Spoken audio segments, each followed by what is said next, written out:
आवाज़ आ रही है गोपी जी? चलो, हाँ बच्चों कैसे हो? अपना जो लास्ट लेक्चर हुआ था, स्टार्ट कर दी रिकॉर्डिंग। चलो कैसे हो बेटा?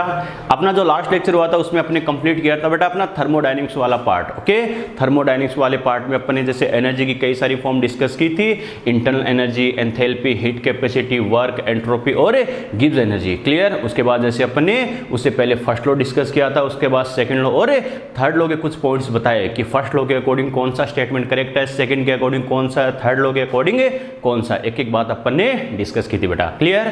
फिर अपन ने कहा था जो थर्मोडायनेमिक्स अपना होता है बेटा, आपको याद है जैसे इसका फर्स्ट लेक्चर था उसमें अपन ने क्या कहा था, मेनली इस चैप्टर के दो पार्ट होते हैं, एक तो थर्मोडायनेमिक्स का, एक होता है थर्मोकेमिस्ट्री का। ओके ठीक है, जैसे मैंने कहा था फिजिक्स वाले चैप्टर के साथ क्या होता है, थोड़ी सिमिलरिटी होती है, बस वहाँ पे क्या करते हैं, फिजिक्स वाले चैप्टर में मेनली क्या आता है, थर्मोडायनेमिक्स वाले पार्ट में वर्क और हीट कैपेसिटी और डिस्कस करते हैं बेटा। ओके, मैंने क्या कहा, फिजिक्स में मेनली वर्क और हीट कैपेसिटी को डिस्कस किया जाता है, जबकि हम बात करते हैं केमिस्ट्री में मेनली एंथैल्पी या हीट की, तो वहाँ पर एंथैल्पी का ज़्यादा डिस्कशन नहीं होता। ओके चलो बेटा, तो वो अपने केमिस्ट्री में अपन डिटेल से डिस्कस करते हैं। तो बात करते हैं बेटा अपने थर्मोडायनेमिक्स का जो सेकंड पार्ट होता है, यानी थर्मोकेमिस्ट्री। ओके चलो बेटा, हेडिंग लिखो, थर्मोकेमिस्ट्री,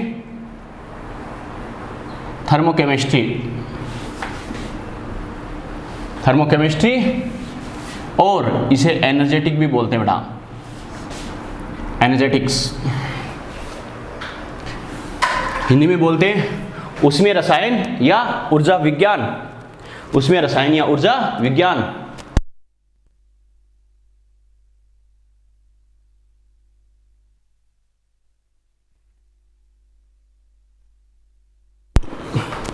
थर्मोकेमिस्ट्री और एनर्जेटिक्स, उसमें रसायन या ऊर्जा विज्ञान। लिख लिया बेटा? चलो बच्चों देखो, उसमें रसायन ऊर्जा विज्ञान यानी थर्मोकेमिस्ट्री और एनर्जेटिक्स, बच्चों देखो दोनों इसी को ही बोलते हैं। इसमें क्या कहेंगे, पहली बात तो हमें करना क्या, तो ये भी क्या फिजिकल केमिस्ट्री की एक ब्रांच होती है जिसमें हम क्या करते हैं, हीट और एंथैल्पी की डिफरेंट फॉर्म्स की स्टडी करते हैं। मैंने क्या कहा, यानी उष्मा या एंथैल्पी के अलग अलग रूपों का अध्ययन करते हैं। बच्चा कहेगा सर कैसे, तो बेटा नॉर्मली कई टाइप की अपन हीट डिस्कस करेंगे इसमें, जैसे heat of formation, heat of combustion, heat of neutralization, heat bond dissociation, heat of atomization, यानी कई टाइप की हीट डिस्कस करेंगे। तो क्या करेंगे, यानी इन सभी का मीनिंग क्या होता है, अलग अलग टाइप की हीट और एंथैल्पी का, और क्या करेंगे, इनका आपस में इंटर कन्वर्जन, एक की हेल्प से दूसरी हम कैसे कैलकुलेट कर सकते हैं, ये सब हमें किस में डिस्कस करना है, थर्मोकेमिस्ट्री और एनर्जेटिक में डिस्कस करना है बेटा। समझ में आ गया? क्लियर? ठीक है। और ये जो थर्मोकेमिस्ट्री होती है ये मेनली क्या होती है, फर्स्ट लॉ ऑफ थर्मोडायनेमिक्स पर बेस्ड होती है। मैंने क्या कहा था, थर्मोडायनेमिक्स में क्या होते हैं बेटा, first, second and third law की अपन ने बात की थी, तो थर्मोकेमिस्ट्री होती है ये किस पर होती है, फर्स्ट लॉ पर बेस्ड होती है बेटा। क्लियर? ठीक है, लिखो बेटा, the branch of physical chemistry, the branch of physical chemistry, the branch of physical chemistry, the branch of physical chemistry, the branch of physical chemistry in which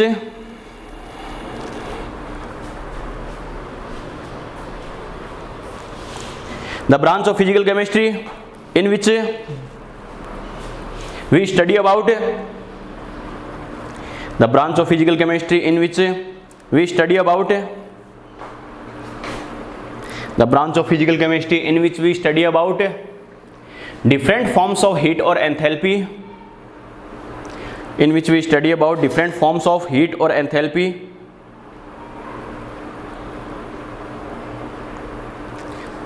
in which we study about different forms of heat or enthalpy, and their interconversion, and their interconversion, and their interconversion called as thermochemistry. The branch of physical chemistry in which we study about different forms of heat or enthalpy and their interconversion called as thermochemistry. Hindi में लिखो बेटा, भौतिक रसायन की वह शाखा, भौतिक रसायन की वह शाखा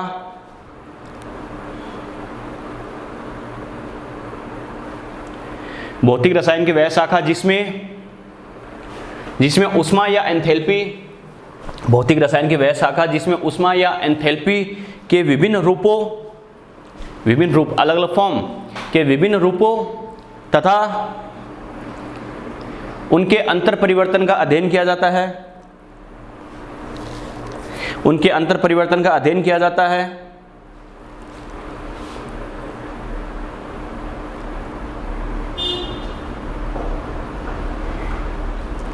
उसमें रसायन कहलाती है। भौतिक रसायन की वह शाखा जिसमें ऊष्मा या एंथैल्पी के विभिन्न रूपों तथा उनके अंतर परिवर्तन का अध्ययन किया जाता है, उसमें रसायन कहलाती है। लिख लिए? ठीक है, वो स्टेटमेंट और ऐड कर लो बेटा, पूछा हुआ है, लिखो। सेकंड स्टेटमेंट लिखो, thermochemistry. Thermochemistry is based on first law of thermodynamics. Thermochemistry is based on first law of thermodynamics. Thermochemistry is based on first law of thermodynamics. यानी उसमें रसायन ऊष्मागतिकी के प्रथम नियम पर आधारित है। उसमें रसायन ऊष्मागतिकी के प्रथम नियम पर आधारित है। उसमें रसायन ऊष्मागतिकी के प्रथम नियम पर आधारित है। चलो बेटा, बात समझ में आई? ये तो बेसिक थीम थी कि इसमें हमें पढ़ना क्या है। ओके, चलो बेटा अब बात करते हैं वन बाय वन। एक्चुअल में बेटा हमने क्या कहा, इसमें अपन हीट और एंथैल्पी की कई सारी फॉर्म डिस्कस करेंगे। जैसे मैंने कई सारे नाम बताए थे, फॉर्मेशन, कंबशन, या फिर क्या बोलेंगे, यानी न्यूट्रलाइजेशन, एटमाइजेशन, बॉन्ड डिसोसिएशन, कई टाइप की हीट अपन डिस्कस करेंगे। लेकिन उनमें कुछ रूल्स बार बार काम आएंगे। ठीक है, बच्चा कहेगा सर कैसे? बच्चों देखो, रिएक्शन को ऐड करेंगे तो क्या हो जाएगा, मल्टीप्लाई या डिवाइड करें तो क्या हो जाएगा, एडिशन, सब्ट्रैक्शन, मल्टीप्लिकेशन, डिवीजन, यानी वही बात है हिंदी में कहे जोड़, बाकी गुणा, भाग। अगर रिएक्शंस को आपस में करें तो कैसे करना है, क्या करना है, या फिर यानी कहने का मतलब क्या है, रिएक्शंस में जो हम चेंजेस कर रहेंगे, कुछ भी चेंज करेंगे, चाहे कैसे भी करना है, रिएक्शंस को ऐड करना है या फिर सब्ट्रैक्ट करना है, या फिर क्या किसी कोफिशिएंट से मल्टीप्लाई करना है, डिवाइड करना है, यानी एक हीट से दूसरी हीट में कैसे कन्वर्ट करना है, तो इसके कुछ रूल्स होते हैं बेटा। ओके, और वो जो रूल्स होते हैं, जब अलग अलग टाइप की हीट पढ़ेंगे तो बार बार दिमाग में कन्फ्यूजन हो, सर ने ये चेंज कैसे कर दिया, यहाँ पर ये कैसे कर दिया।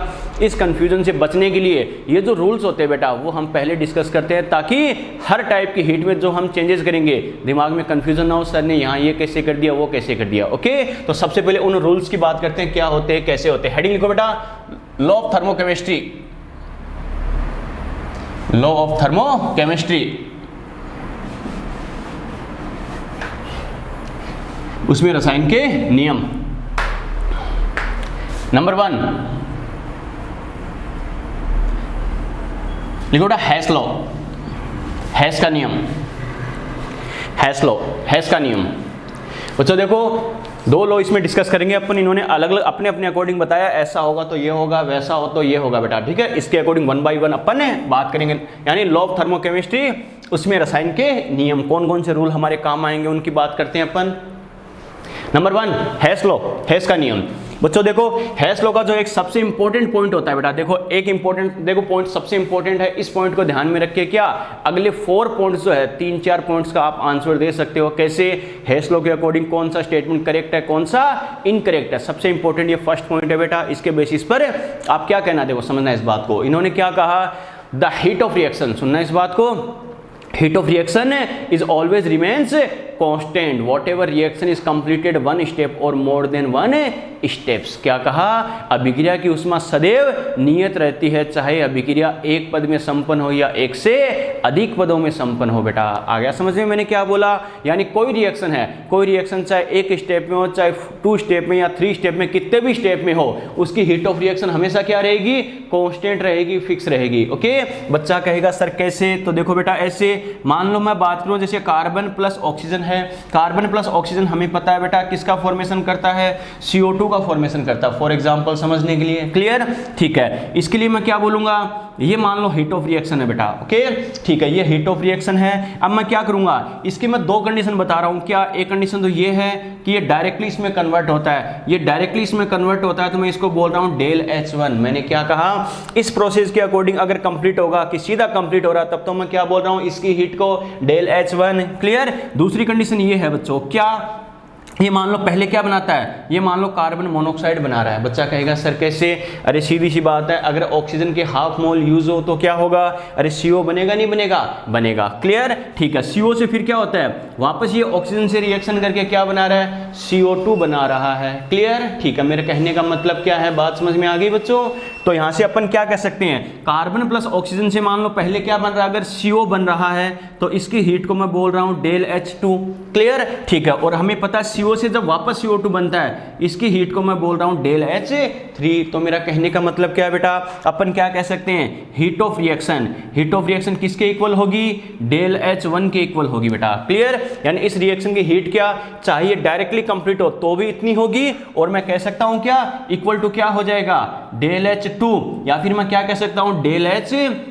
अब ये बताओ, ये दोनों भी इक्वल होंगे क्या, नहीं बेटा, बीच में क्या आएगा, प्लस का चिन्ह आएगा। क्यों, मैंने क्या कहा, यहां से यहां तक, अरे इन दोनों से ये बनने तक, चाहे डायरेक्टली फॉर्मेशन हो चाहे बीच में इसका फॉर्मेशन हो, फाइनली इन दोनों से कार्बन और ऑक्सीजन से CO2 बनने के लिए टोटल कितनी हीट रिक्वायर्ड होती है, आवश्यक होती है। कहने का मतलब ये है। ओके, कैसे, कार्बन और ऑक्सीजन से सीधा CO2 बनेगा, तब तो क्या कितनी हीट चाहिए, डेल H1 चाहिए। लेकिन अगर बीच में CO बन रहा है, उसके बाद अगर CO2 बन रहा है, तो भी कितनी टोटल हीट चाहिए बेटा, यहां से यहां तक बनने के लिए डेल H2, फिर क्या होगा, डेल H3। समझ में आ गया, क्लियर। तो यहां से यहां तक टोटल कितनी होगी बेटा, del H2 plus del H3। समझ में आ गया।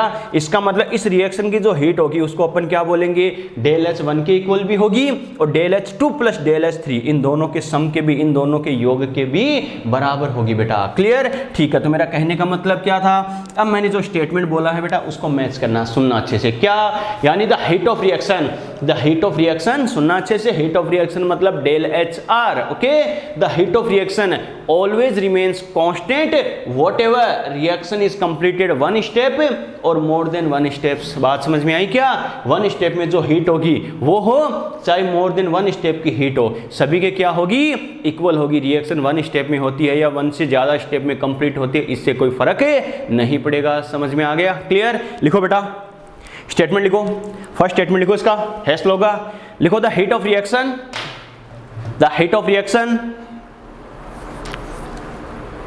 The heat of reaction, the heat of reaction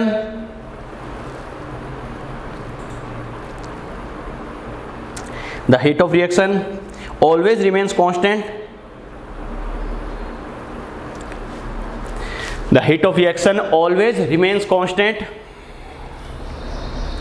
the heat of reaction always remains constant,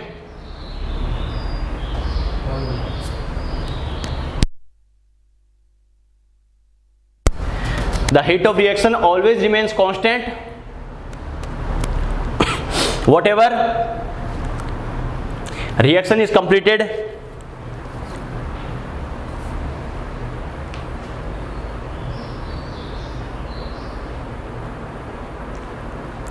whatever reaction is completed, whatever reaction is completed one step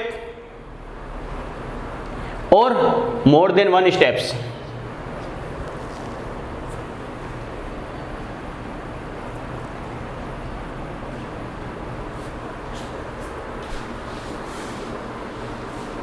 whatever reaction is completed one step or more than one steps। Okay, चलो ये जो लिखा बेटा हिंदी में भी लिखो और साथ में एग्जांपल नोट कर लेना। ये लिखो,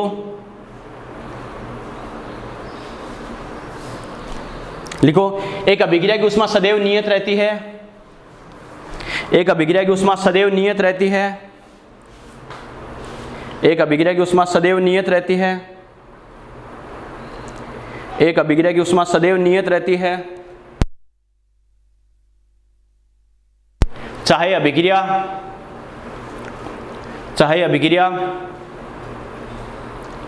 एक पद में संपन्न हो या एक से अधिक पदों में, चाहे अभिक्रिया एक पद में संपन्न हो या एक से अधिक पदों में,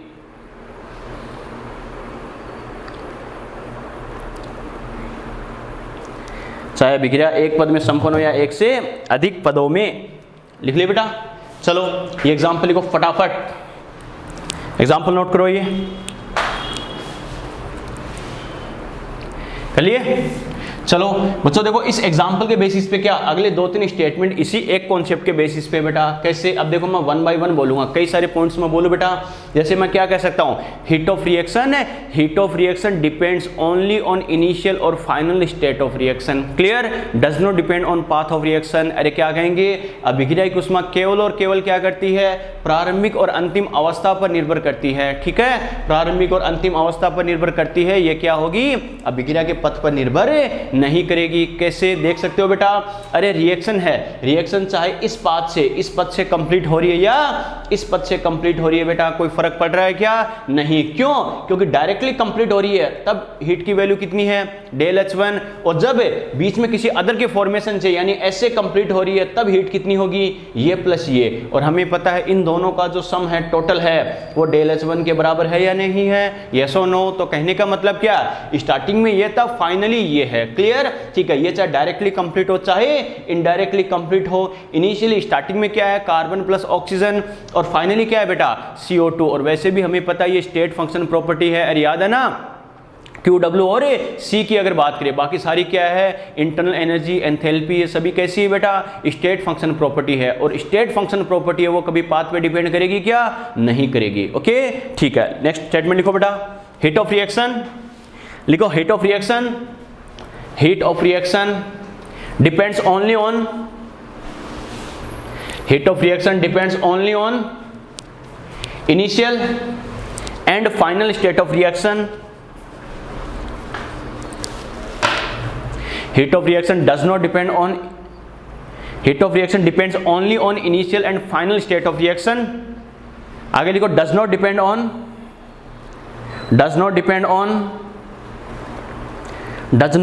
on path of reaction, does not depend on path of reaction,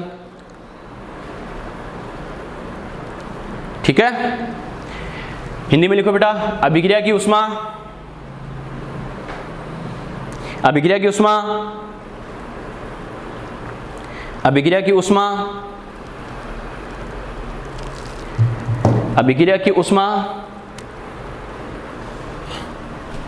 केवल अभिक्रिया की प्रारंभिक व अंतिम अवस्था पर निर्भर करती है, अभिक्रिया की ऊष्मा केवल अभिक्रिया की प्रारंभिक व अंतिम अवस्था पर निर्भर करती है,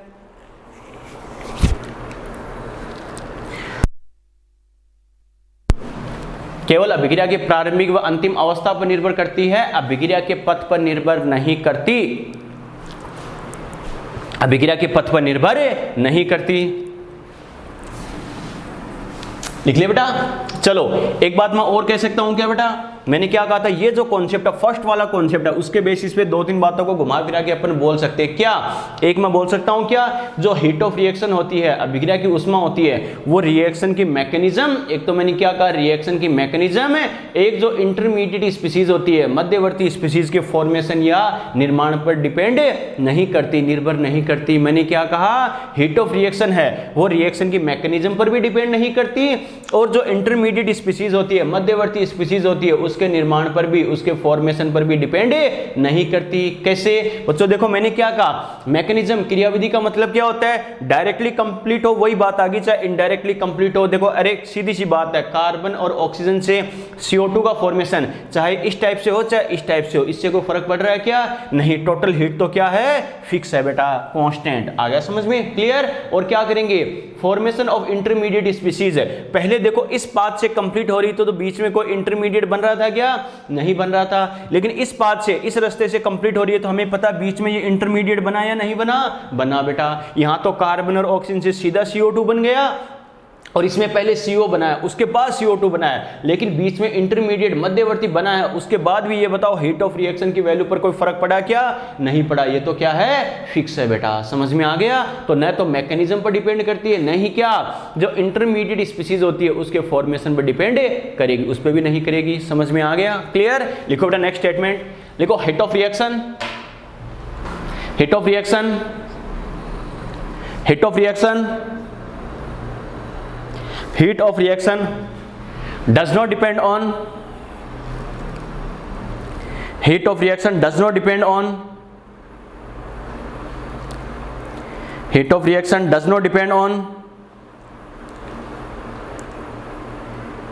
mechanism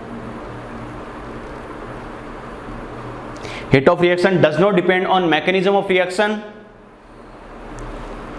does not depend on mechanism of reaction, does not depend on mechanism of reaction, and formation of intermediate species and formation of intermediate species during the reaction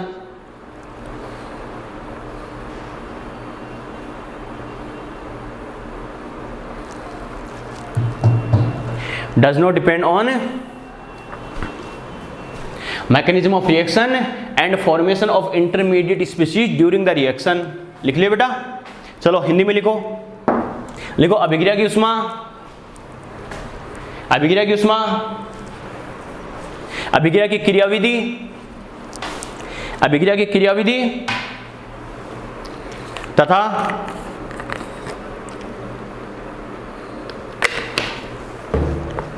अभिक्रिया की क्रियाविधि तथा अभिक्रिया के दौरान, अभिक्रिया की क्रियाविधि तथा अभिक्रिया के दौरान मध्यवर्ती स्पीशीज, अभिक्रिया की क्रियाविधि तथा अभिक्रिया के दौरान मध्यवर्ती स्पीशीज, अभिक्रिया की क्रियाविधि तथा अभिक्रिया के दौरान मध्यवर्ती स्पीशीज के निर्माण पर निर्भर नहीं करती। अभिक्रिया की ऊष्मा अभिक्रिया की क्रियाविधि तथा अभिक्रिया के दौरान मध्यवर्ती स्पीशीज के निर्माण पर निर्भर नहीं करती, मध्यवर्ती स्पीशीज के निर्माण पर निर्भर नहीं करती। लिख ली बेटा।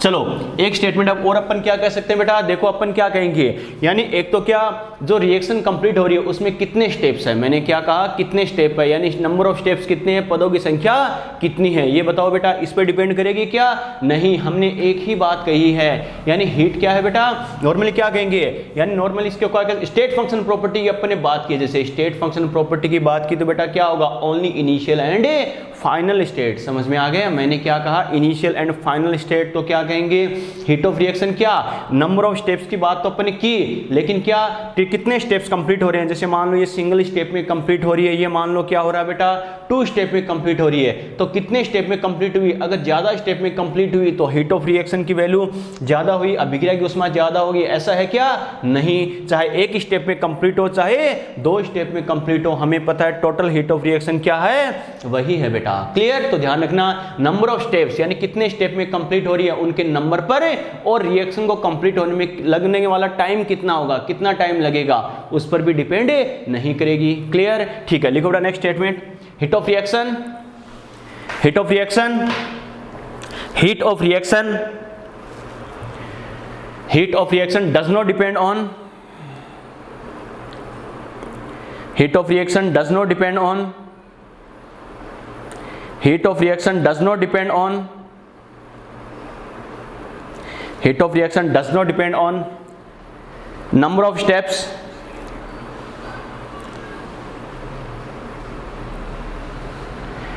heat of reaction does not depend on number of steps and taken time, heat of reaction does not depend on number of steps and taken time during the reaction,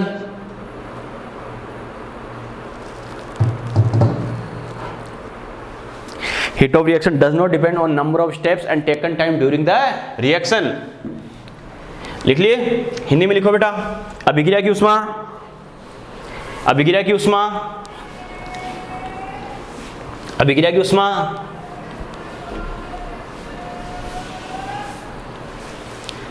अभिक्रिया में पदों की संख्या, अभिक्रिया की ऊष्मा अभिक्रिया में पदों की संख्या, अभिक्रिया की ऊष्मा अभिक्रिया में पदों की संख्या तथा अभिक्रिया के दौरान लिए गए समय पर निर्भर नहीं करती। अभिक्रिया की ऊष्मा अभिक्रिया के दौरान पदों की संख्या तथा अभिक्रिया के दौरान पदों की संख्या तथा अभिक्रिया के लिए लिए गए समय पर निर्भर नहीं करती, निर्भर नहीं करती। लिख लिया बेटा।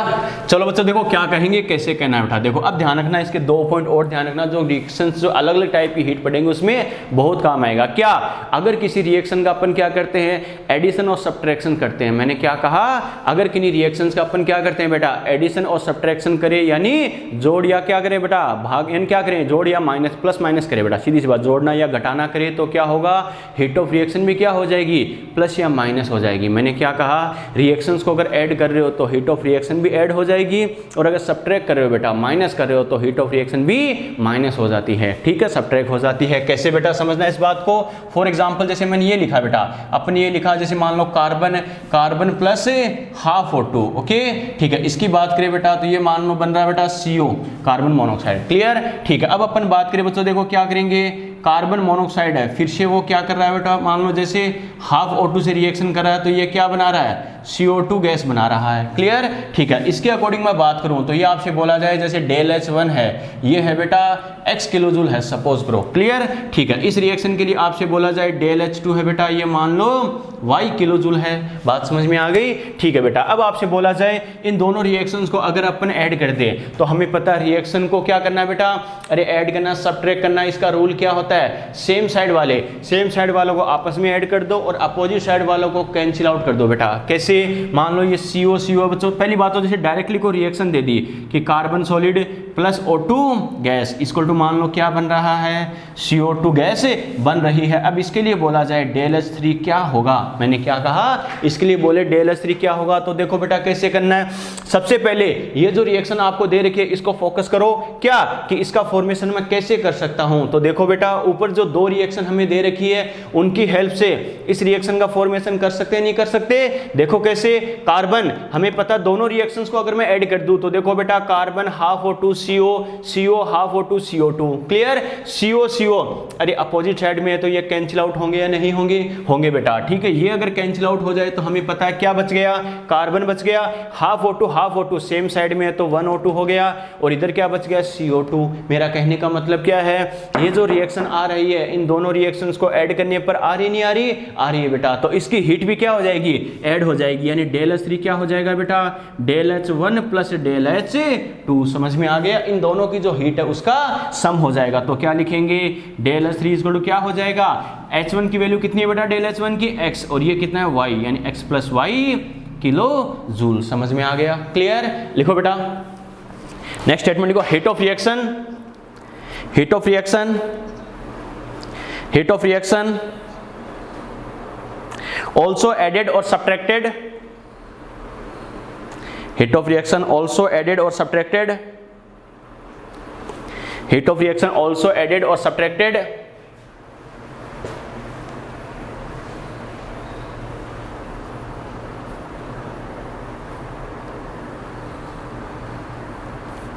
heat of reaction also added or subtracted during the addition or subtraction of chemical reactions, during the addition or subtraction of chemical reactions, during the addition or subtraction of chemical reactions, during the addition or subtraction of chemical reactions। लिख लिए, हिंदी में लिखो बेटा, लिखो रासायनिक अभिक्रियाओं को जोड़ने या घटाने पर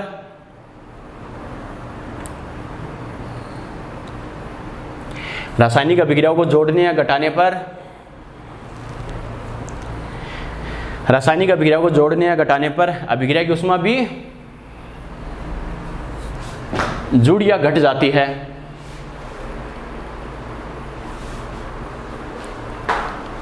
योग या क्या करेंगे, घटना, माइनस, जुड़ या घट जाती है। रासायनिक अभिक्रिया को जोड़ने या घटाने पर अभिक्रिया की ऊष्मा भी जुड़ या घट जाती है। ओके, चलो बेटा फॉर एग्जांपल ये लिखो,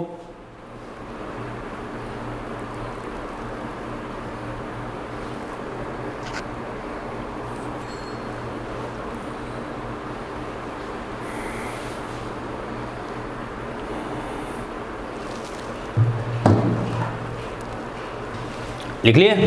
चलो बेटा, तो ये तो अपने क्या कहा, प्लस और माइनस करने पर क्या होता है बेटा, ये ध्यान रखना। अब क्या कहेंगे, प्लस माइनस की बात तो अपने की। बच्चों देखो यहाँ पे जैसे प्लस करने पर नेट रिएक्शन आई तो अपने बीच में प्लस कर दिया, अगर माइनस करने पर आती बेटा तो क्या करते, माइनस कर देते बेटा, ध्यान रखना। ओके, चलो बच्चों अब बात करते हैं, ये तो प्लस माइनस के बाद बात करें मल्टीप्लाई या डिवाइड करें तो क्या होगा, वही चीज ध्यान रखनी है। क्या, अगर रिएक्शन को किसी कोफिशिएंट से, किसी डिजिट से मल्टीप्लाई या डिवाइड करे तो हीट ऑफ रिएक्शन में भी क्या होगा, वही मल्टीप्लीकेशन या डिवीजन करना पड़ेगा। मैंने क्या कहा, रिएक्शन को अगर किसी कोफिशिएंट से मल्टीप्लाई या डिवाइड करना है तो क्या करना बेटा, हीट ऑफ रिएक्शन को भी उसी कोफिशिएंट से मल्टीप्लाई या डिवाइड कर देना, गुणा या भाग कर देना। ओके, बच्चा कहेगा सर कैसे, तो समझना इस बात को बेटा। फॉर एग्जाम्पल कोई रिएक्शन आपको ये दे रखी है, half N2 gas plus half O2 gas. Okay ठीक है, इसकी बात करें बेटा तो आपसे बोला जैसे किसका फॉर्मेशन हो रहा है, NO का फॉर्मेशन हो रहा है, आपसे बोले डेल H1 इक्वल टू वही x किलो जूल है, सपोज करो। क्लियर, ठीक है। अब मैंने दूसरी रिएक्शन मैंने क्या लिख दी बेटा, मैंने ये लिख दिया N2 gas plus O2 gas, N2 gas plus O2 gas equal to क्या बन जाएगा, 2NO गैस बन जाएगी। क्लियर, ठीक है। तो डेल H2 आपसे पूछे यानी इस रिएक्शन की हीट क्या होगी, तो देखो बेटा क्या करना है, दोनों रिएक्शंस को ऑब्जर्व करो, देखो बेटा क्या चेंजेस है दोनों में, N2O2 NO। तो फिर यहाँ भी क्या है, N2 देखो कोफिशिएंट बाद में देखना है, जैसे केमिकल इक्विलिब्रियम में हम करते हैं, याद है ना, N2O2 NO N2O2 NO, यानी डायरेक्शन की तो कोई दिक्कत नहीं है। इसके रिएक्टेंट इसमें भी वही रिएक्टेंट है, इसका प्रोडक्ट इसमें भी वही प्रोडक्ट है, लेकिन डिफरेंस किसमें है, अंतर किसमें है, कोफिशिएंट्स में बेटा। कैसे, ये देखो half N2 1 N2, half O2 1 O2 1 NO 2 NO। इसका मतलब एक बात तो श्योर है, इस रिएक्शन से अगर मुझे ये रिएक्शन बनानी है तो इस रिएक्शन को मैं क्या करूंगा, 2 से मल्टीप्लाई करूंगा, यस और नो। अगर फर्स्ट रिएक्शन को 2 से मल्टीप्लाई कर दे तो हमें पता है 2 मल्टीप्लाई बाई 1/2 कितना हो जाएगा, 1 N2। ये क्या होगा, 2 मल्टीप्लाई बाई N डबल हो जाएगा, हाफ का डबल कितना 1 और 1 का डबल कितना 2। समझ में आ गया, इसका मतलब इस रिएक्शन को 2 से मल्टीप्लाई करने के बाद ये रिएक्शन आएगी, इसका मतलब इस रिएक्शन की हीट क्या होगी, 2 मल्टीप्लाई बाई डेल H1 जो फर्स्ट की हीट है। समझ में आ गया बेटा, क्लियर। तो यहां से क्या कह सकते हैं बेटा, 2 मल्टीप्लाई बाई, हमें पता ये x है तो ये कितना हो जाएगा 2x किलो जूल, ये किसकी वैल्यू है, सेकंड रिएक्शन की हीट और एंथैल्पी आ जाएगी। समझ में आ गया, क्लियर। लिखो बेटा स्टेटमेंट, लिखो लिखो the heat of reaction, the heat of reaction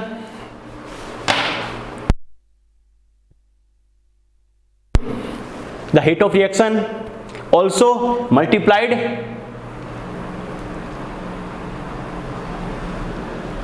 the heat of reaction also multiplied or divided by coefficient, the heat of reaction also multiplied or divided by coefficient,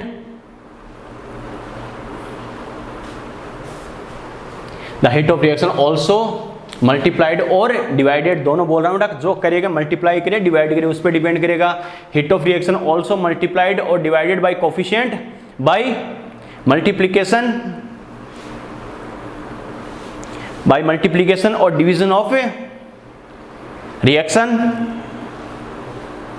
bye multiplication और division of reaction by any coefficient.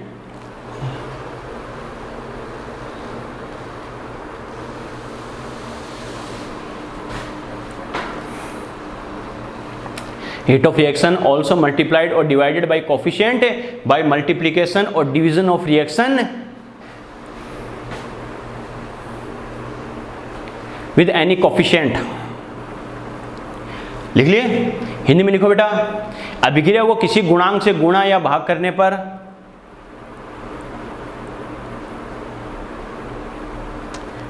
अभिक्रिया को किसी गुणांक से गुणा या भाग करने पर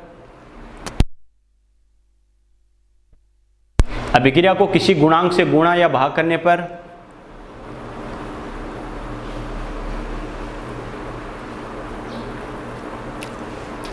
अभिक्रिया को किसी गुणांक से गुणा या भाग करने पर अभिक्रिया की ऊष्मा भी गुणा या विभाजित हो जाती है। अभिक्रिया की ऊष्मा भी गुणा या विभाजित हो जाती है।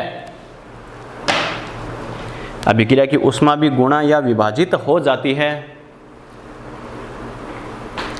लिख लिए, चलो बेटा एग्जाम्पल लिखो। ये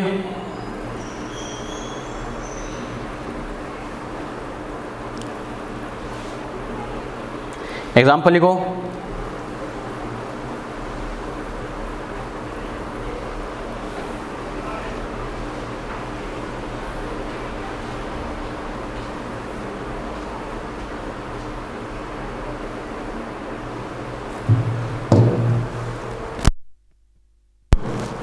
कर लिया बेटा।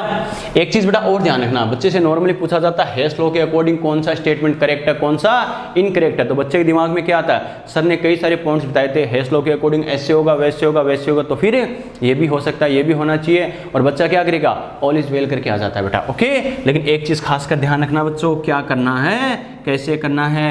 हेस लॉ की बात करें, हेस लॉ वैसे तो काफी इंफॉर्मेशन देता है बेटा, ध्यान रखना हेस का नियम, लेकिन एक बात किसके बारे में नहीं बताता, रेट ऑफ केमिकल रिएक्शन, अभिक्रिया की दर, and taken time during the reaction, और अभिक्रिया के दौरान लिया गया समय, ये ध्यान रखना। मैंने क्या कहा, rate of chemical reaction, rate of chemical reaction की स्टडी हम कौन से चैप्टर में करते हैं बच्चों, केमिकल काइनेटिक्स में। अरे याद है ना, केमिकल काइनेटिक्स में बार बार पूरे चैप्टर में पढ़ते ही क्या है, rate of reaction, rate of reaction, rate of chemical reaction, yes और नो, याद है बेटा। तो क्या करेंगे, हेस लॉ भी क्या कहता है, यानी रिएक्शन की रेट के बारे में, या फिर रिएक्शन की रेट मतलब रिएक्शन की दर, किस स्पीड से क्या होता है रिएक्शन कंप्लीट हो रही है, यानी रिएक्टेंट एंड जो प्रोडक्ट है उनका आपस में कन्वर्जन यानी आपस में बदलना किस रेट के साथ किस दर के साथ संपन्न हो रहा है, इस बात की इंफॉर्मेशन नहीं देगा, और रिएक्शन को कंप्लीट होने में कितना टाइम लगेगा इस बात की इंफॉर्मेशन भी नहीं देता। समझ में आ गया, क्लियर। तो लिखो बेटा Hess law, Hess law, Hess law does not inform about,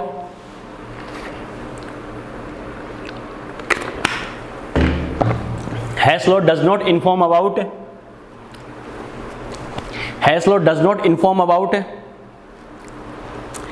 Hess law does not inform about,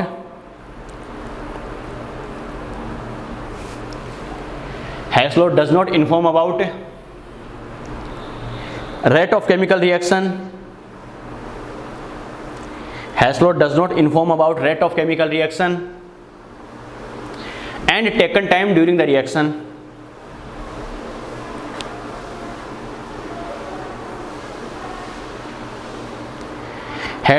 क्या कहा, Hess law does not inform about rate of chemical reaction and taken time during the reaction, and taken time during the reaction.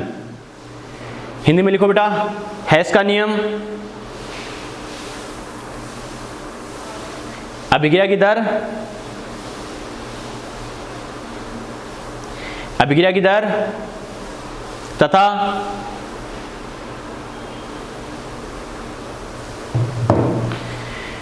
हेस का नियम, अभिक्रिया की दर तथा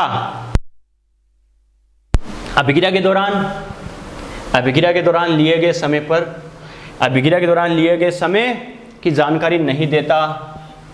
हेस का नियम अभिक्रिया की दर तथा अभिक्रिया के दौरान लिए गए समय की जानकारी नहीं देता, यानी इस बारे में नहीं बताता।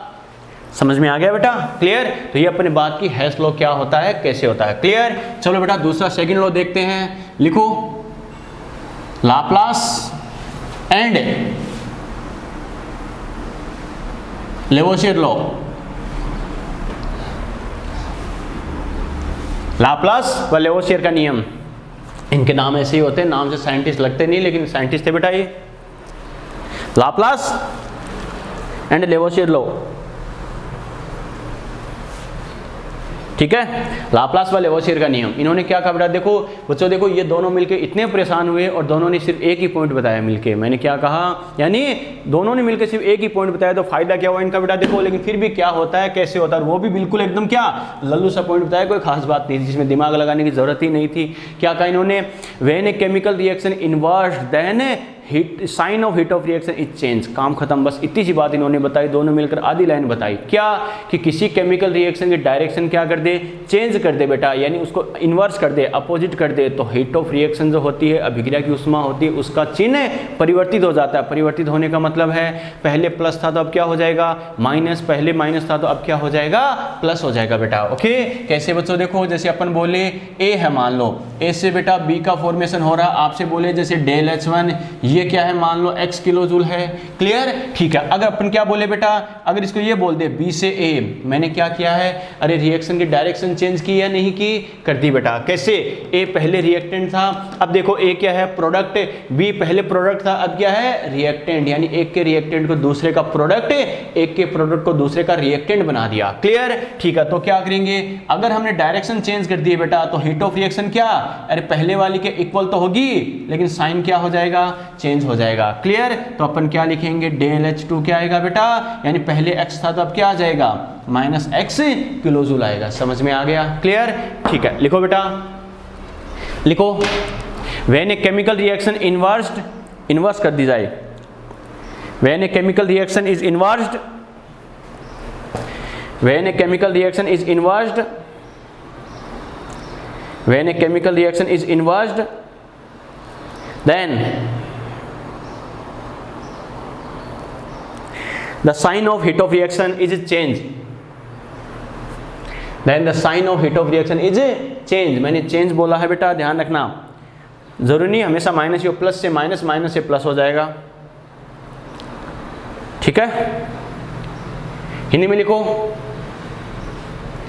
जब किसी रासायनिक अभिक्रिया को उत्क्रमित किया जाए, उत्क्रमित मतलब पहले के विपरीत कर दी जाए दिशा, जब किसी रासायनिक अभिक्रिया को उत्क्रमित कर दी जाए, जब किसी रासायनिक अभिक्रिया को उत्क्रमित किया जाए, तो अभिक्रिया की ऊष्मा का चिन्ह परिवर्तित हो जाता है, तो अभिक्रिया की ऊष्मा का चिन्ह परिवर्तित हो जाता है, तो अभिक्रिया की ऊष्मा का चिन्ह परिवर्तित हो जाता है, तो अभिक्रिया की ऊष्मा का चिन्ह परिवर्तित हो जाता है, तो अभिक्रिया की ऊष्मा का चिन्ह परिवर्तित हो जाता है। फॉर एग्जाम्पल देखो बेटा, दोनों ने क्या कहा, दोनों ने मिलकर, दो साइंटिस्ट ने मिलकर एक ही पॉइंट बताया, आधी लाइन बताई, तो इसको बेटा देखो, इनको डेडिकेट करते हुए अपन एक पॉइंट और लिख सकते हैं बेटा। कैसे बच्चों, देखो बात वही है जो इन्होंने भाई, देखो इसको और मैं सिंपल फॉर्म में क्या कह सकता हूँ, हम ऐसे कह सकते हैं क्या, किसी सबस्टांस के लिए हीट ऑफ फॉर्मेशन उस सबस्टांस की हीट ऑफ डिकम्पोजिशन के बराबर होगी, लेकिन चिन्ह विपरीत होगा। मैंने क्या कहा, यानी किसी पदार्थ के निर्माण की ऊष्मा उसके विघटन की ऊष्मा के बराबर होती है, लेकिन चिन्ह विपरीत हो जाएगा, काम खत्म। क्या कहा बेटा, अगर किसी सबस्टांस या किसी पदार्थ का फॉर्मेशन होता है तो सीधी सी बात है बेटा, वो किधर होगा, जो प्रोडक्ट है, उत्पाद है, उसकी दिशा में बनेगा, सीधी सी बात है बेटा। अगर उसके डिकम्पोजिशन की बात करें, विघटन की बात करें, मतलब वो सबस्टांस किधर होना चाहिए, रिएक्टेंट साइड होना चाहिए, अरे क्रियाकार की तरफ होगा, तभी तो वो टूटकर प्रोडक्ट बनाएगा। क्लियर, इसका मतलब वही सबस्टांस क्या है, पहले वो क्या है, जो प्रोडक्ट साइड में है अगर फॉर्मेशन होगा, लेकिन जब डिकम्पोजिशन होगा, विघटन होगा, तो वो किधर होगा, रिएक्टेंट साइड होगा। डायरेक्शन अपोजिट है या नहीं है, अरे विपरीत है बेटा, दिशा अगर विपरीत है तो क्या होगा, वैल्यू वही रहेगी, लेकिन चिन्ह विपरीत हो जाएगा। क्लियर, कैसे समझना इस बात को, फॉर एग्जांपल जैसे अपन ये लिखा है कि कार्बन सॉलिड प्लस O2, ठीक है, carbon solid plus O2 gas क्या बना रहा है, CO2 गैस बना रहा है, तो यहां से डेल H1 मान लो x किलो जूल है।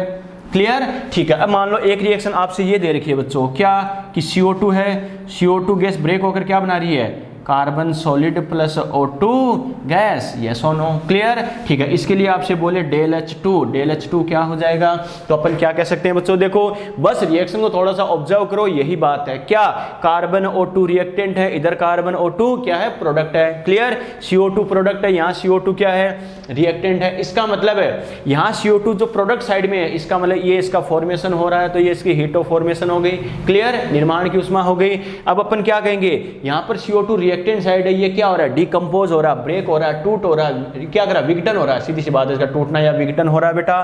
तो क्या करेंगे, अगर इसका विघटन होगा तो सीधी सी बात है, कार्बन और ऑक्सीजन बना रहा है, तो देखो heat of formation equal to heat of decomposition, निर्माण की ऊष्मा विघटन की ऊष्मा, मान तो बराबर होगा, लेकिन बच्चों दोनों में फर्क क्या है, अरे दिशा विपरीत है, तो क्या हो जाएगा, चिन्ह विपरीत हो जाएगा। तो क्या लिखेंगे, माइनस पहले का जो साइन है उसका अपोजिट कर देंगे। क्लियर, तो यहां से अपन क्या लिख सकते हैं, अपन डेल H2 इक्वल टू क्या हो जाएगा, माइनस x किलो जूल। समझ में आ गया। क्लियर, ठीक है। लिखो बेटा, the heat of formation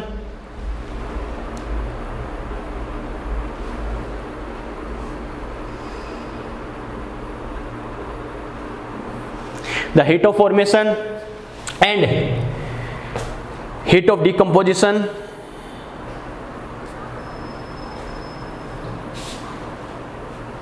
the heat of formation and heat of decomposition are equal for same substance. The heat of formation and heat of decomposition are equal for same substance.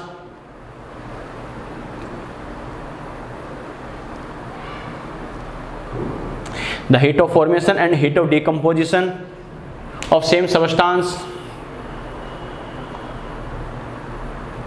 are equal, but sign is opposite. But sign is opposite. But sign is opposite. But sign is opposite.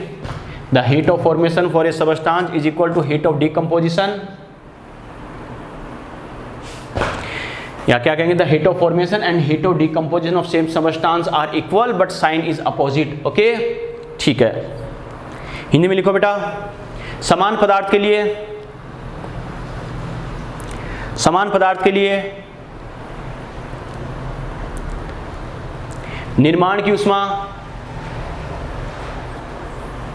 समान पदार्थ के लिए निर्माण की उष्मा तथा विघटन की उष्मा, समान पदार्थ के लिए निर्माण की उष्मा तथा विघटन की उष्मा का मान बराबर होता है, लेकिन चिन्ह विपरीत होता है. लेकिन चिन्ह विपरीत होता है. लेकिन चिन्ह विपरीत होता है. फॉर एग्जाम्पल, ये एग्जाम्पल लिखो बेटा.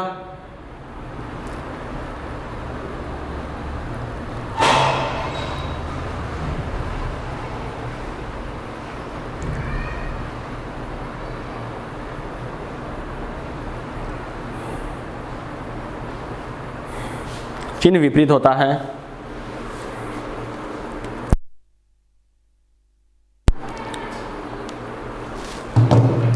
कर लिया क्या? अरे कैसे किया, बात समझ में आ गई? क्लियर? चलो बेटा देखो, ये जो बात अपने की थी घुमा फिरा के इसको वैसे ही बोल दिया. Clear?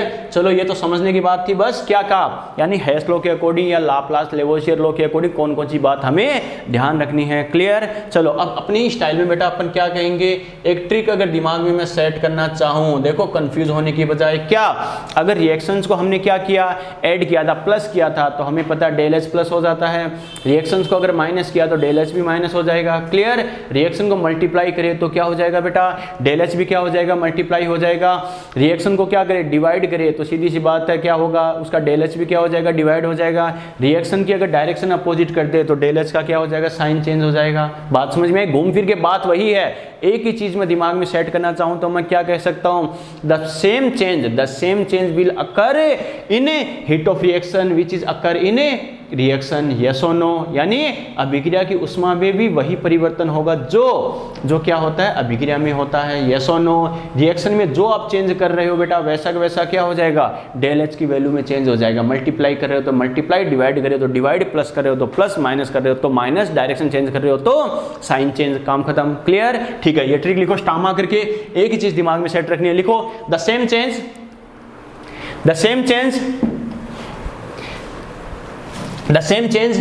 will occur in value of heat of reaction.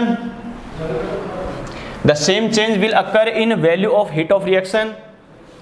The same change will occur in value of heat of reaction. The same change will occur in value of heat of reaction. The same change will occur in value of heat of reaction,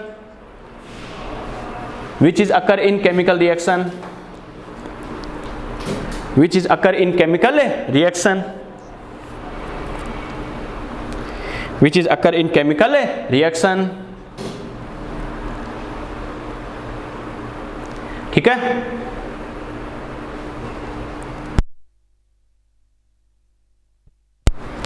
लिखो, हिंदी में लिखो बेटा. अभिक्रिया की उष्मा में भी वही परिवर्तन होता है. अभिक्रिया की उष्मा में भी वही परिवर्तन होता है. अभिक्रिया की उष्मा में भी वही परिवर्तन होता है जो रासायनिक अभिक्रिया में होता है. अभिक्रिया की ऊष्मा में भी वही परिवर्तन होता है जो रासायनिक अभिक्रिया में होता है। अभिक्रिया की ऊष्मा में भी वही परिवर्तन होता है जो रासायनिक अभिक्रिया में होता है।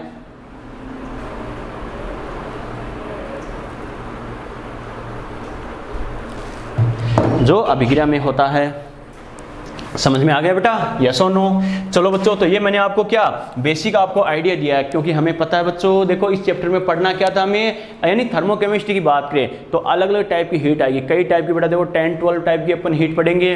लेकिन इसके जो बेसिक रूल्स है, सर ने साइन चेंज कैसे कर दिया, मल्टीप्लाई कैसे कर दिया, डिवाइड कैसे कर दिया, एक एक रूल मैंने आपको सीक्वेंस में पहले बताया है। इसमें जो कुछ रूल्स है बेटा, स्टार्टिंग के जो हेस लॉ में 3-4 रूल थे, स्टार्टिंग के पॉइंट्स थे, वो तो क्या करेक्ट और इनकरेक्ट की फॉर्म में सीधे स्टेटमेंट पूछे जाएंगे, और बाकी के जो हेस लॉ में लास्ट के 2-3 स्टेटमेंट मैंने बोले हैं, और जो लाप्लास लॉ मैंने बताया, वो क्या होगा जब अपन अलग अलग टाइप की हीट पढ़ेंगे, उन सभी में बार बार यूज होंगे, ये सब कैसे किया, वो सब कैसे किया। समझ में आ गया? क्लियर? चलो बेटा, अब बात करते हैं, अपने पॉइंट पर आते हैं। ओके, लिखो, हेडिंग लिखो, टाइप्स ऑफ हीट और एंथैल्पी ऑफ रिएक्शन। लिखो, टाइप्स ऑफ हीट और एंथैल्पी ऑफ रिएक्शन। अभिक्रिया की ऊष्मा या एंथैल्पी के प्रकार, अभिक्रिया की ऊष्मा या एंथैल्पी के प्रकार, यानी अलग अलग टाइप पढ़ेंगे बेटा। नंबर 1 सबसे important, heat of formation. Heat of formation, del H F. H मतलब हीट बेटा यहाँ पर, F मतलब फॉर्मेशन, निर्माण के लिए, और परिवर्तन हमें पता है स्टेट फंक्शन प्रॉपर्टी है तो डेल यूज करते हैं। क्लियर? हिंदी में बोलते हैं इसे निर्माण। हिंदी में बेटा इसके लिए कई सारे वर्ड होते हैं, तो लिख लेना निर्माण, या फिर क्या बोलते हैं बेटा, संभवन। क्या बोलते हैं इसे? संभवन की ऊष्मा, यानी कई सारे वर्ड यूज करता है। निर्माण की ऊष्मा, संभवन की ऊष्मा।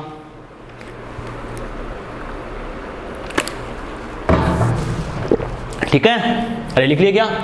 चलो बच्चों, बात करते हैं निर्माण की ऊष्मा, संभवन की ऊष्मा, थोड़ा सा ध्यान रखना, और इंग्लिश वाले हीट ऑफ फॉर्मेशन, बस यही काम आएगा। चलो बात करते हैं क्या होता है, कैसे होता है, समझना है इस बात को। इसकी देखो डेफिनेशन सुनना, क्या यानी एक बात तो ध्यान रखना, हमें पता है बेटा हम यूनिट क्या करते हैं, 1 मोल के रेस्पेक्ट में। अगर हीट है, एनर्जी की फॉर्म है या नहीं है, और मैंने क्या कहा, एनर्जी की जितनी भी फॉर्म होती है बेटा, सभी को क्या करते हैं अपन 1 मोल के रेस्पेक्ट में। क्लियर? और देखो हेडिंग से पता चल रहा है, रटने की जरूरत नहीं है। देखो क्या करना है, हीट ऑफ फॉर्मेशन यानी निर्माण, फॉर्मेशन करना है। इसका मतलब क्या, किसी सबस्टांस का फॉर्मेशन करना है, और कितने सबस्टांस का फॉर्मेशन करना है, 1 मोल सबस्टांस का फॉर्मेशन करना है। क्लियर? ठीक है, 1 मोल सबस्टांस का फॉर्मेशन करना है, किससे करना है, इसके फंडामेंटल पार्टिकल से करना है। बच्चा कहेगा सर ये क्या हो गया, तो फंडामेंटल पार्टिकल का मतलब क्या है, यानी जो सबस्टांस होता है या पार्टिकल्स होते हैं, उनकी जो मोस्ट स्टेबल फॉर्म होती है, जो नेचर में पाई जाती है, प्रकृति में पाई जाती है, उसे क्या बोलेंगे, उसकी फंडामेंटल पार्टिकल बोलेंगे, फंडामेंटल फॉर्म बोलेंगे। मैंने क्या कहा सुन लेना,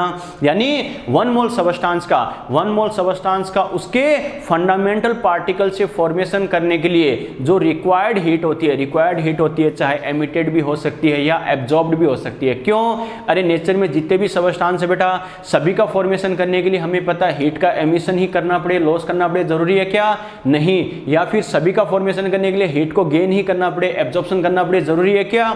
नहीं। सबस्टांस की नेचर पर डिपेंड करेगा, पदार्थ की प्रकृति पर निर्भर करेगा।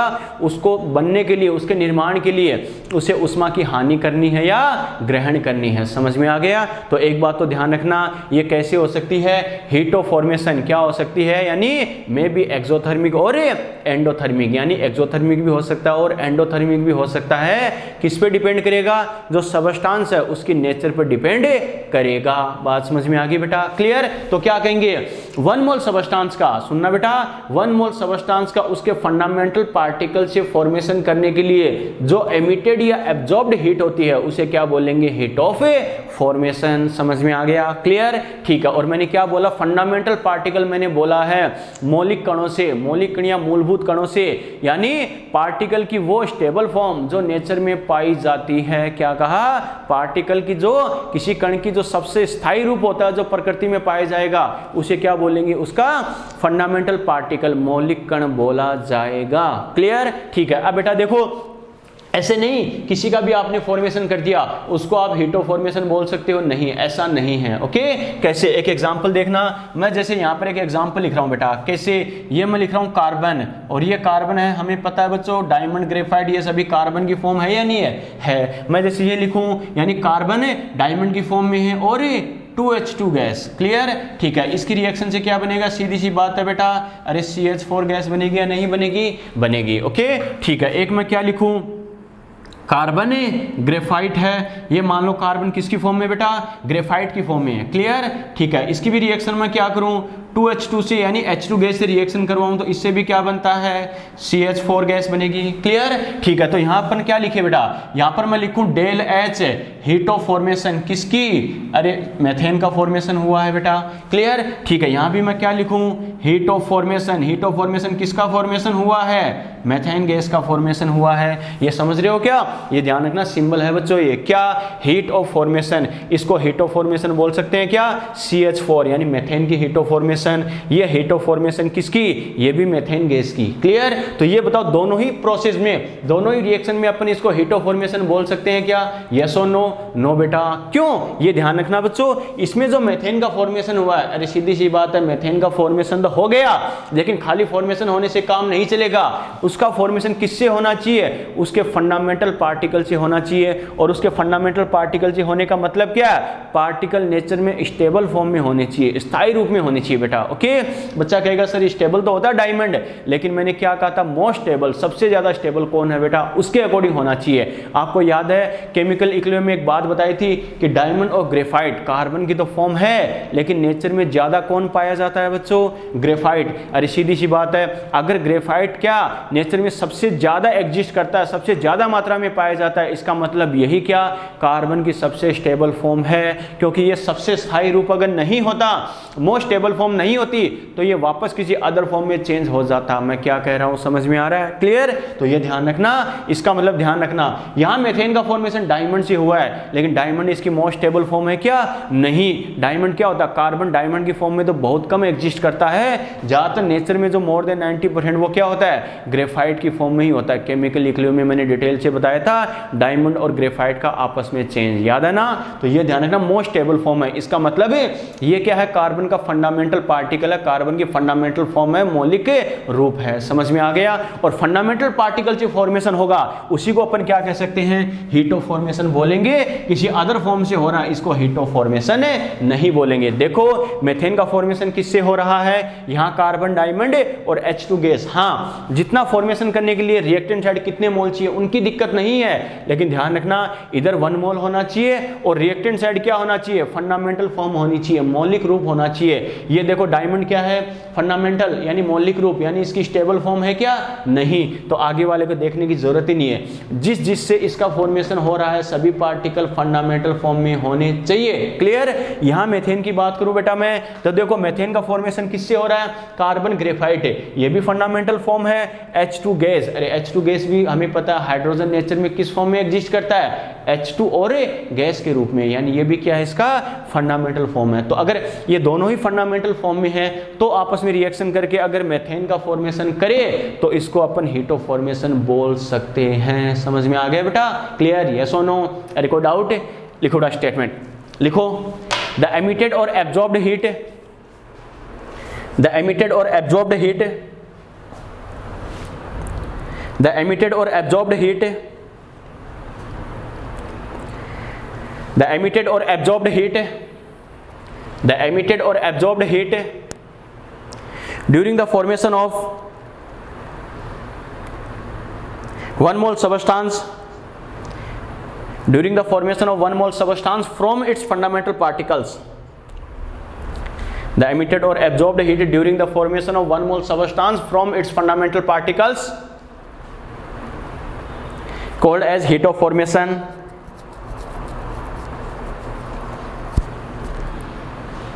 called as heat of formation। ठीक है? नेक्स्ट स्टेटमेंट लिखो बेटा, the most stable form of particle,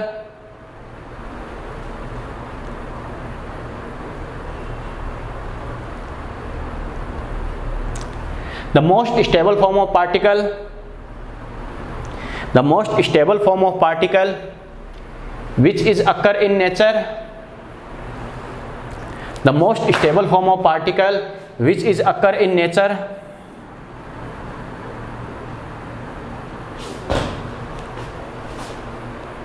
which is occur in nature called as fundamental particle, called as fundamental particle. The most stable form of particle which is occur in nature called as fundamental particle. लिख लिए, हिंदी में लिखो बेटा, लिखो। एक मोल पदार्थ के, एक मोल पदार्थ के, एक मोल पदार्थ के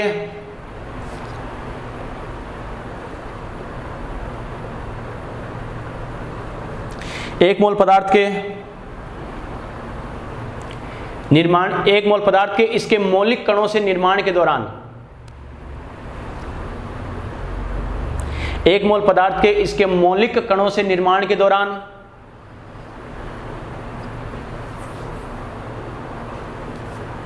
एक मोल पदार्थ के इसके मौलिक कणों से निर्माण के दौरान, एक मोल पदार्थ के इसके मौलिक कणों से निर्माण के दौरान उत्सर्जित या अवशोषित ऊष्मा, एक मोल पदार्थ के इसके मौलिक कणों से निर्माण के दौरान उत्सर्जित या अवशोषित ऊष्मा, एक मोल पदार्थ के इसके मौलिक कणों से निर्माण के दौरान उत्सर्जित या अवशोषित ऊष्मा निर्माण की ऊष्मा कहलाती है।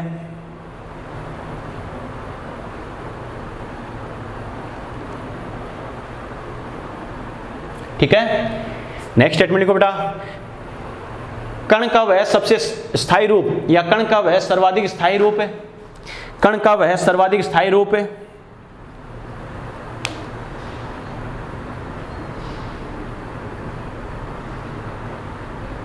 कण का वह सबसे स्थायी रूप है या सर्वाधिक स्थायी रूप है जो प्रकृति में पाया जाता है, जो प्रकृति में पाया जाता है,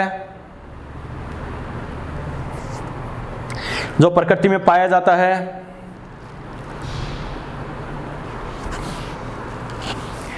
जो प्रकृति में पाया जाता है,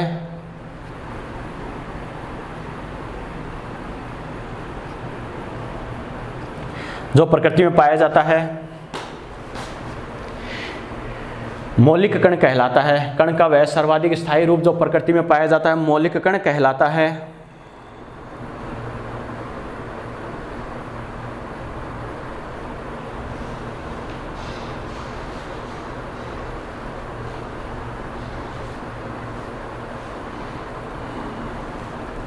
मौलिक कण कहलाता है। लिख लिए, ये एग्जाम्पल लिखो बेटा, ये मौलिक कण कहलाता है। अरे इसको हीटो फॉर्मेशन बेटा क्यों बोल सकते हैं, इसको हीटो फॉर्मेशन क्यों नहीं बोलेंगे? कोई डाउट है क्या? कोई डाउट है तो फटाफट बताओ।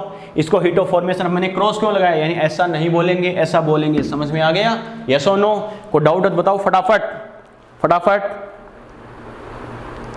यस और नो, यस और नो। अरे मुकेश के अलावा बाकी किसी के क्लियर नहीं है क्या? रिपीट करो सर, कौन सा? ठीक है रिपीट करते हैं बेटा, बिल्कुल बिल्कुल करते हैं, बिल्कुल बता दिया करो तो कोई दिक्कत नहीं। और किसी का डाउट? फटाफट रिएक्शन लिखो फिर रिपीट करते हैं बेटा, कोई दिक्कत नहीं है। बेटा देखो अपन ने क्या बोला, देखो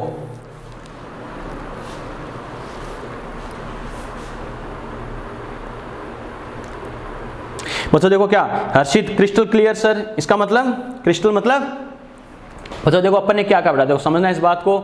अपन ने क्या कहा देखो देखो बेटा क्या अपन ने कहा, क्रिस्टल की अपन देखो डायमंड की अपन ने बात करें तो अपन ने क्या कहा, देखो डायमंड एंड की बात करें, देखो मेथेन, मेथेन की तो अपन बात तो कर रहे हैं बेटा, तो एक्चुअल में क्या होगा, मेथेन का फॉर्मेशन तो हो रहा है, लेकिन अरे हीटो फॉर्मेशन का मीनिंग क्या होता है, यानी उस सबस्टांस का फॉर्मेशन किससे होना चाहिए, यानी उसके फंडामेंटल पार्टिकल से होना चाहिए, मौलिक कणों से होना चाहिए। और मैंने ये लिखा भी है कि फंडामेंटल पार्टिकल का मतलब क्या है, यानी मोस्ट स्टेबल फॉर्म, किसी पार्टिकल की वो सबसे स्थायी रूप जो क्या नेचर में पाया जाता है, एग्जिस्ट करता है, यानी जो मोस्ट स्टेबल फॉर्म होगी उसको मैं बोलूंगा फंडामेंटल पार्टिकल। अरे नेचर में तो ये भी एग्जिस्ट करता है, लेकिन ध्यान रखना मैंने क्या बोला है, मोस्ट स्टेबल, सर्वाधिक स्थायी रूप। ये ध्यान रखना बेटा, मोस्ट स्टेबल होगा उसको फंडामेंटल पार्टिकल बोलेंगे। क्लियर? तो यहां मीथेन का जो फॉर्मेशन हो रहा है किससे, H2 गैस, H2 गैस, कोई दिक्कत नहीं है, ये तो कोई दिक्कत नहीं बेटा, फंडामेंटल पार्टिकल है क्योंकि हाइड्रोजन H2 गैस की फॉर्म में ही होता है। क्लियर? ठीक है। लेकिन यहां अगर अपन बात करें तो क्या करेंगे, डायमंड देखो जिससे फॉर्मेशन हो रहा है, मीथेन की बात करें तो मीथेन का फॉर्मेशन इस कार्बन डायमंड और H2 गैस दोनों से हो रहा है, तो दोनों ही फंडामेंटल फॉर्म में होने चाहिए। आ गया समझ में? और जो बन रहा है उसका 1 मोल होना चाहिए। बात समझ में आ रही है? तो यहां से क्या कहेंगे बेटा, डायमंड इसकी फंडामेंटल फॉर्म नहीं है, तो इसके साथ डायमंड की वजह से अगर मीथेन का फॉर्मेशन हो रहा है तो इसकी हीट को हीट ऑफ फॉर्मेशन नहीं बोलेंगे, क्योंकि इसका कॉन्सेप्ट बोलता ही क्या है कि 1 मोल सबस्टेंस का फॉर्मेशन होना चाहिए, लेकिन किससे होना चाहिए, इसके फंडामेंटल पार्टिकल से होना चाहिए, इसके मौलिक कणों से होना चाहिए। क्लियर? यहां बात करें बच्चों, देखो मीथेन का फॉर्मेशन तो हो रहा है, लेकिन मीथेन का फॉर्मेशन किससे हो रहा है, कार्बन ग्रेफाइट और H2 गैस, हमें पता है हाइड्रोजन H2 गैस की फॉर्म में एग्जिस्ट करता है, और कार्बन भी ग्रेफाइट इसकी मोस्ट स्टेबल फॉर्म है या नहीं है? इसका मतलब दोनों ही इसकी फंडामेंटल पार्टिकल की फॉर्म है, मौलिक कणों का रूप है, और इससे अगर मीथेन का फॉर्मेशन होगा इससे अपन क्या बोलेंगे, हीट ऑफ फॉर्मेशन बोल सकते हैं। समझ में आ गया? आपको डाउट, यस और नो? ठीक है। अरे और को डाउट किसी के, और को डाउट है? चलो बेटा, अब क्या कहा बच्चों, देखो अच्छा हर्षित क्या कहता, क्रिस्टल क्लियर सर, इसका मतलब क्या है बच्चों, देखो क्रिस्टल की बात की, नॉर्मल से क्रिस्टल एक्चुअल में क्या, कोई नेचुरल सबस्टेंस नहीं है, ये ध्यान रखना। ठीक है? आर्टिफिशियल सबस्टेंस होता है, तो किसी आर्टिफिशियल सबस्टेंस के रेस्पेक्ट में ही पूछे तो भी क्या होगा, अरे उसकी फंडामेंटल फॉर्म है क्या, नहीं बेटा, ये ध्यान रखना। ओके चलो, अरे बात समझ में आ गई क्या? और ये ध्यान रखना मैंने डेफिनेशन में क्या बोला है, एमिटेड और एब्जॉर्ब्ड हीट, उत्सर्जित या अवशोषित उष्मा। तो ये ध्यान रखना, हीट ऑफ फॉर्मेशन हमेशा पॉजिटिव ही आए, जरूरी नहीं है, डिपेंड करेगा सबस्टेंस जो है, पदार्थ है, उसकी नेचर है कैसी है, उसके फॉर्मेशन के लिए हीट को एब्जॉर्प्शन की जरूरत है या एमिशन की जरूरत है, उसके according heat of formation positive या नेगेटिव आ सकता है। क्लियर? ठीक है, लिखो बेटा नेक्स्ट स्टेटमेंट लिखो, heat of formation, heat of formation,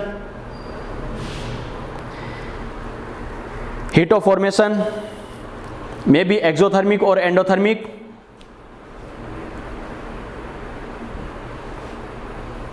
Heat of formation may be exothermic or endothermic.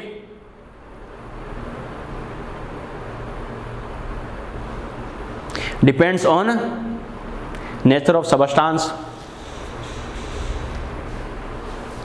The heat of formation may be exothermic or endothermic, depends on nature of substance. Depends on nature of substance.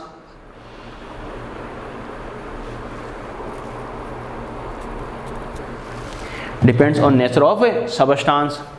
Clear? चलो बेटा एक चीज और ध्यान रखना बच्चों, देखो कैसे करना, क्या करना, 1 बाय 1 समझते जाना अच्छे से। बच्चों ध्यान रखना, स्टैंडर्ड हीट ऑफ फॉर्मेशन नाम आएगा बच्चों। क्या कहा मैंने? Standard heat of formation. बच्चों हीट ऑफ फॉर्मेशन तो पता ही है, लेकिन मैंने क्या कहा था, जहां पर स्टैंडर्ड वर्ड यूज हो जाए, इसका मतलब क्या है, यानी उस प्रॉपर्टी का मेजरमेंट, उसका मापन किस कंडीशन में किया गया, स्टैंडर्ड कंडीशन में किया गया, मानक स्थिति परिस्थिति में किया गया है। याद है ना? अरे कमरे का रूम टेम्परेचर एंड प्रेशर, सीधी सी बात है। क्लियर? इसका मतलब क्या करेंगे, फंडामेंटल पार्टिकल जो होते हैं उनके लिए स्टैंडर्ड हीट ऑफ फॉर्मेशन क्या होती है, वो 0 होती है बेटा। क्या कहा? फंडामेंटल पार्टिकल के लिए स्टैंडर्ड हीट ऑफ फॉर्मेशन की वैल्यू कितनी होगी? 0 होगी। बच्चा कहेगा सर कैसे?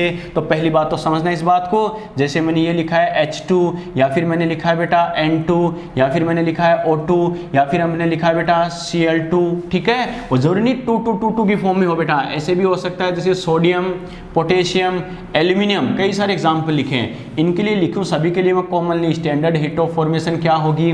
0 होगी। बच्चा कहेगा सर कैसे? तो समझना इस बात को। पहली बात तो ये बताओ, अरे ये फंडामेंटल फॉर्म है या नहीं है? फंडामेंटल फॉर्म है। क्लियर? फंडामेंटल फॉर्म है यानी ये स्टेबल फॉर्म है। स्टेबल फॉर्म है तो ये बताओ इनका फॉर्मेशन अपने आप होगा या नहीं होगा? यस और नो?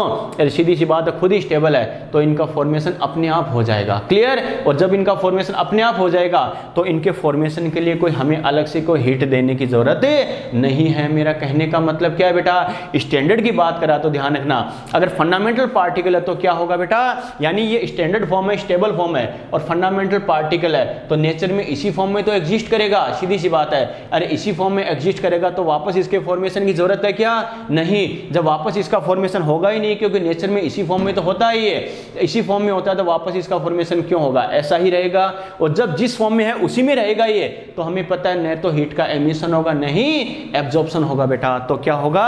यानी उसकी वैल्यू क्या होगी? 0। लेकिन मैंने क्या कहा? स्टैंडर्ड कंडीशन मैंने बोली है, क्योंकि रूम टेम्परेचर प्रेशर पर नॉर्मली क्या करेंगे, जो अपना नॉर्मल क्या होता है, स्टैंडर्ड कंडीशन होती है, उस कंडीशन में एग्जिस्ट करते हैं। हमें पता है टेम्परेचर प्रेशर की कंडीशन चेंज कर दे तो हमें पता है बॉन्ड वगैरह ब्रेक होकर ये चेंज हो जाते नहीं हो जाते, रिएक्शन कर सकते हैं। उस कंडीशन में स्टेबल होंगे क्या? नहीं। लेकिन स्टैंडर्ड कंडीशन की बात करें, रूम टेम्परेचर प्रेशर, उस पर ये स्टेबल होंगे, स्टेबल होंगे तो हमें पता है न तो इनका और फॉर्मेशन होगा, न ये क्या करेंगे, रिएक्शन करेंगे।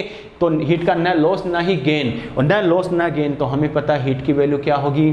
0 होगी। समझ में आ गया? क्लियर? यस और नो? लिखो बेटा नेक्स्ट स्टेटमेंट लिखो। लिखो the standard heat of formation, the standard heat of formation, the standard heat of formation is 0 for fundamental particles. The standard heat of formation is 0 for fundamental particles. The standard heat of formation is 0 for fundamental particles. Hindi में लिखो, मौलिक कणों के लिए,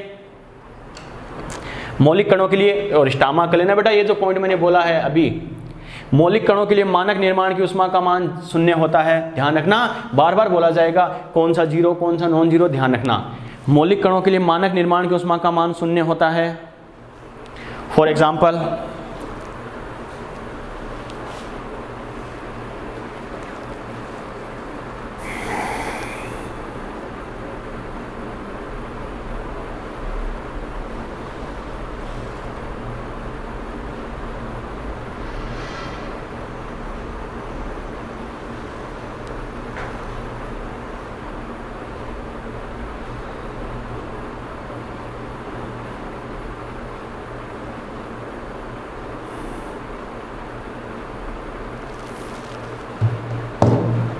चलिए क्या बात समझ में आ गई? चलो बेटा एक चीज़ और ध्यान रखना, अपन क्या करते हैं बेटा, जो फंडामेंटल पार्टिकल होता है तो क्या कहेंगे, यानी फंडामेंटल पार्टिकल की जो मोस्ट स्टेबल फॉर्म होती है, किसी पार्टिकल की जो मोस्ट स्टेबल फॉर्म होगी उसके लिए एक वर्ड और यूज़ करता है, क्या? स्टैंडर्ड। क्या कहा मैंने? स्टैंडर्ड फॉर्म ऑफ पार्टिकल या एलिमेंट। क्लियर? तो क्या कहेंगे, the most stable form of particle और element is also called as standard form of element. मानक रूप, मैंने क्या कहा, किसी कण या तत्व का सर्वाधिक स्थायी रूप होगा उसके लिए क्या? मानक रूप भी यूज किया जाता है। समझ में आ गया?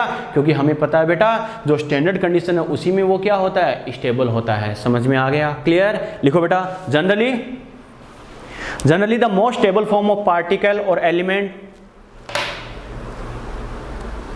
Generally the most stable form of particle और element, generally the most stable form of particle और element is also called as standard form of particle, is also called as standard form of element, is also called as standard form of element, is also called as standard form of element, also called as standard form of element,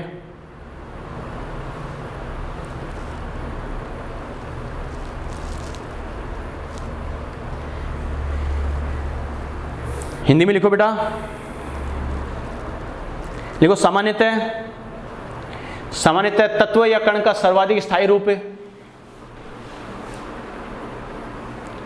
सामान्यतः तत्व या कण का सर्वाधिक स्थायी रूप, सामान्यतः तत्व या कण का सर्वाधिक स्थायी रूप उस तत्व का मानक रूप भी बोला जाता है।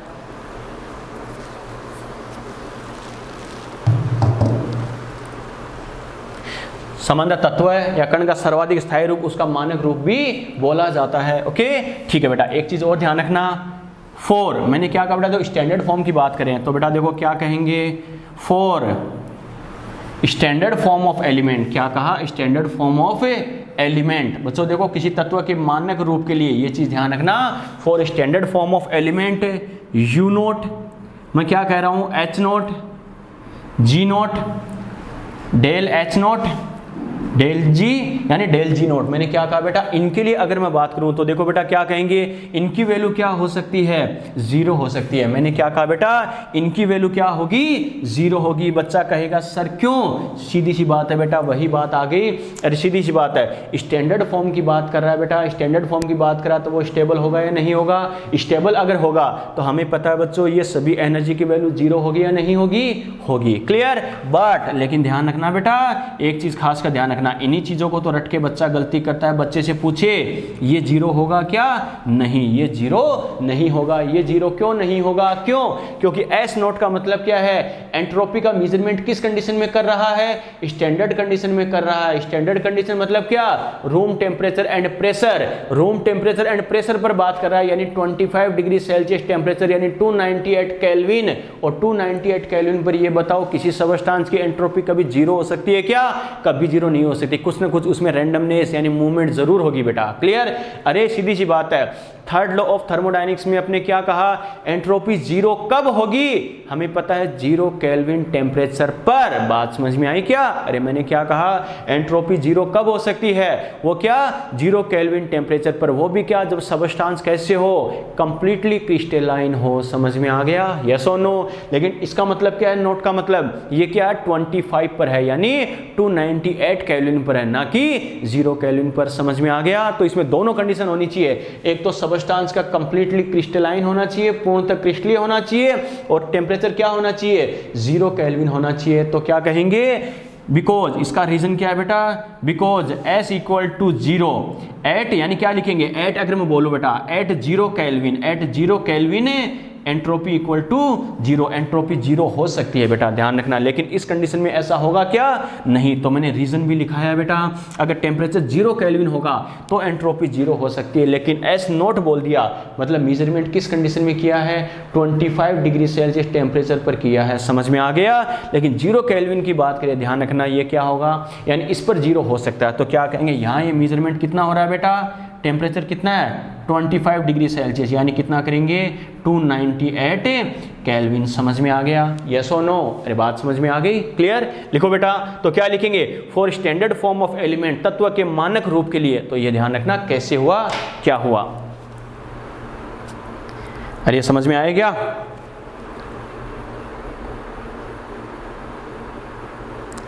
ये कैसे हुआ बेटा, इसमें कोई डाउट है क्या, अरे ये सब कैसे 0 हुई, ये कैसे 0 नहीं हुआ, समझ में आ गया, यस और नो। मैंने रीजन भी लिखा है बेटा, रटना नहीं है, ध्यान रखना कि ये नॉन 0 होगा। लेकिन क्यों होगा, इसका रीजन ये है, अगर इतना टेम्परेचर होता तो ही ऐसा होता, वरना नहीं होता।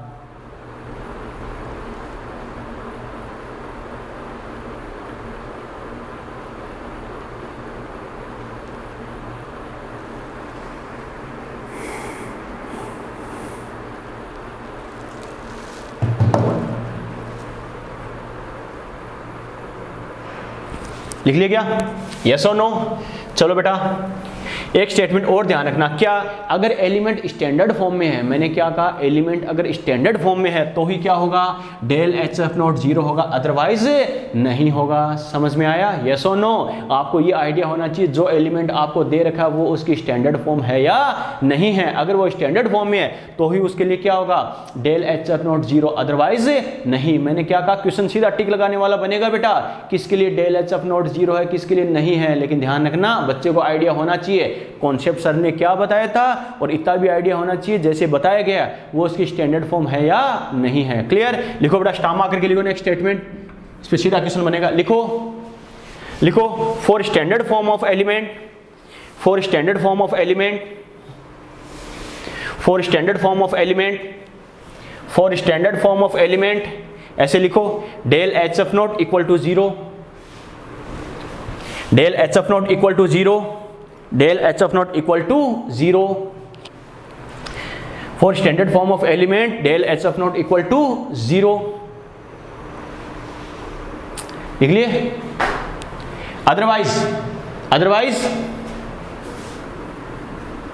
del HF naught naught equal to 0। अरे इसका मतलब समझ रहे हो ना, क्लियर। ठीक है, हिंदी में लिखो, तत्व के मानक रूप के लिए, तत्व के मानक रूप के लिए, तत्व के मानक रूप के लिए, तत्व के मानक रूप के लिए डेल एच एफ नॉट बराबर 0, तत्व के मानक रूप के लिए डेल एच ऑफ नॉट बराबर 0, अदरवाइज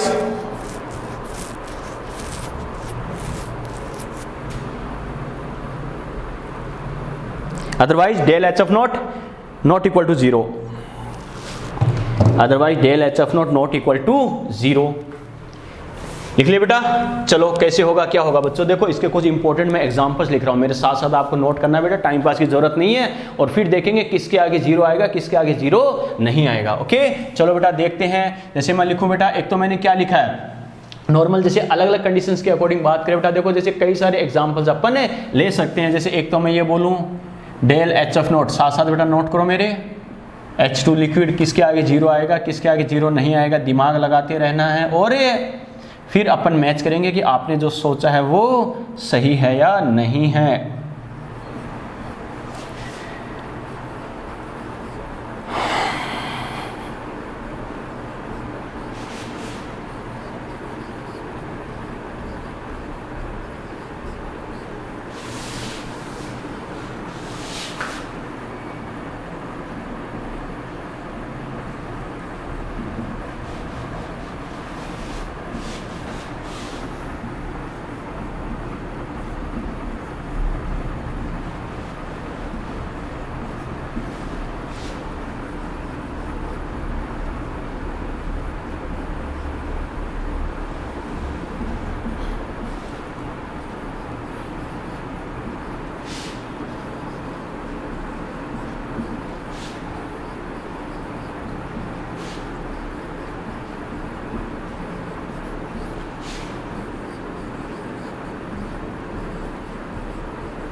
चलो बेटा इसकी बात करते हैं बच्चों। देखो मैंने कई सारे एग्जांपल्स मैंने लिखे हैं, आपको ऑप्शन भी ऐसे ही मिलेंगे बेटा, ठीक है, लेकिन कंफ्यूज नहीं होना, एक एक चीज समझ के करनी है। कैसे, अगर देखो हमें ब्रैकेट में क्या दे रखा है, H2 लिक्विड यानी H2 की बात कर रहा है बच्चों। देखो H2 के लिए क्या होगा, डेल एच ऑफ नॉट 0 होगा या नहीं होगा, हो सकता है, लेकिन किस कंडीशन में, अगर ये स्टैंडर्ड फॉर्म में हो। लेकिन आगे क्या दे रखा है, इसकी फिजिकल स्टेट दे रखी है लिक्विड है। अरे हमें पता है लिक्विड फॉर्म में हाइड्रोजन होता है क्या, नहीं, तो नॉन जीरो, काम खत्म। क्लियर। आगे मैंने क्या लिखा है कि सर अब देखो हाइड्रोजन गैस में आ गया, बिल्कुल बेटा गैस में तो आ गया, लेकिन हमें पता ओनली H दे रखा है। अरे H की फॉर्म में स्टेबल है क्या, स्टेबल कैसे होता है ये, H2 की फॉर्म में, इसका मतलब ये भी नॉन जीरो। क्लियर, ठीक है। ये देखो H2 गैस है, H2 गैस है तो हमें पता हाइड्रोजन है H2 की फॉर्म में ही एग्जिस्ट करता है, गैसेस फॉर्म में होता है तो इसके लिए जीरो, नो डाउट, ठीक है।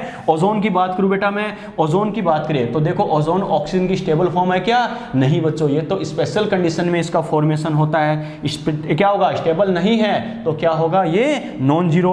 और हमें पता ऑक्सीजन किस फॉर्म में एग्जिस्ट करती है, अरे O2 की फॉर्म में तो करती है, O2 गैस, तो इसके लिए जीरो हो सकता है। क्लियर, तो दो एग्जांपल तो बेटा ये स्टामा कर लेना, ध्यान रखना, गलती करवा सकते हैं। क्लियर।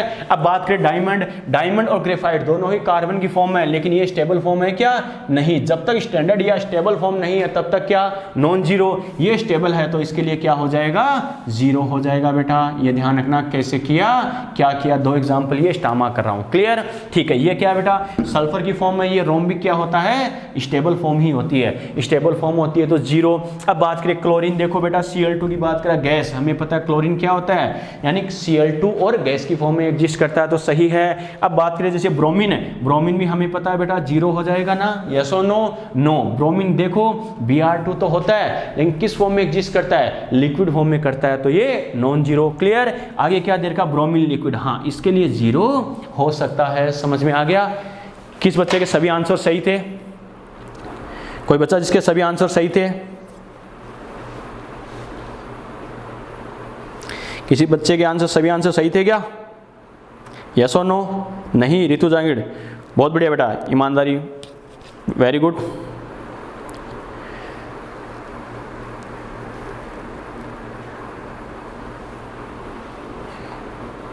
कोई बात नहीं, चलो समझ में आ गया बेटा।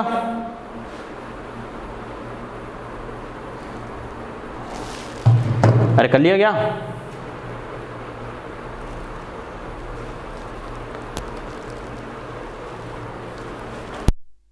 चलिए बेटा, और एक चीज और ध्यान रखना बच्चों, क्या एलिमेंट्स की अगर मैं बात करूं तो ध्यान रखना डेल एच एफ नॉट क्या हो सकता है, 0 हो सकता है। मैंने क्या कहा, एलिमेंट्स की अगर मैं बात करूं, तत्वों के लिए बात करूं तो क्या होगा, डेल एच एफ नॉट 0 हो सकता है। लेकिन कंपाउंड या आयन के लिए अगर बात करें तो ध्यान रखना डेल एच एफ नॉट 0 नहीं होगा। अरे कॉन्सेप्ट वही है। बच्चा कहेगा सर क्यों, तो सीधी सी बात है बेटा, कोई कंपाउंड है, कंपाउंड का मतलब ही क्या होता है, कई सारे एटम से मिलकर बना बेटा, ठीक है। अरे सीधी सी बात है, वो खुद कई सारे एटम से मिलकर बना है, तो क्या करोगे, अरे अलग अलग कंडीशंस के अकॉर्डिंग वापस ब्रेक हो सकता है, नहीं हो सकता, हो सकता है बेटा। तो क्या करेंगे, कोई कंपाउंड है वो खुद ही क्या है, कई सारे एटम से मिलकर बना है, कई सारे एटम से आयन से मिलकर बना है, तो क्या होगा, वापस ब्रेक भी हो सकता है। जो वापस ब्रेक हो सकता है वो स्टेबल है क्या, नहीं। और जो स्टेबल नहीं होगा उसके लिए डेल एच एफ नॉट कभी 0 होगा क्या, नहीं। क्लियर। अब बात करते हैं आयन पर। आयन बच्चों क्या होता है, अरे आयनिक स्पीशीज हमें पता है मोर रिएक्टिव है या नहीं है, अरे ज्यादा रिएक्टिव है। ज्यादा रिएक्टिव मतलब किसी के साथ भी रिएक्शन कर सकता है, किसी के साथ भी रिएक्शन कर सकता है, इसका मतलब वो स्टेबल है क्या, नो बेटा, वो वापस किसी दूसरे में कन्वर्ट हो गया, यानी रिएक्शन करके किसी अदर का फॉर्मेशन कर देगा, यानी वो भी स्टेबल नहीं है। और स्टेबल नहीं है इसका मतलब वो क्या होगा, उसके लिए कभी भी डेल एच एफ नॉट 0 होगा क्या, नहीं होगा बेटा। समझ में आ गया, क्लियर, ठीक है बेटा। लिखो बेटा नेक्स्ट स्टेटमेंट, लिखो लिखो लिखो फॉर एलिमेंट्स, लिखो for elements, for elements, for elements, for elements del H F naught may be 0। Statement लिखो, for element del H F naught may be 0, for elements del H F naught may be 0, but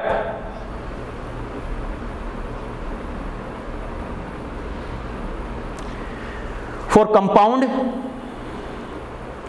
and ions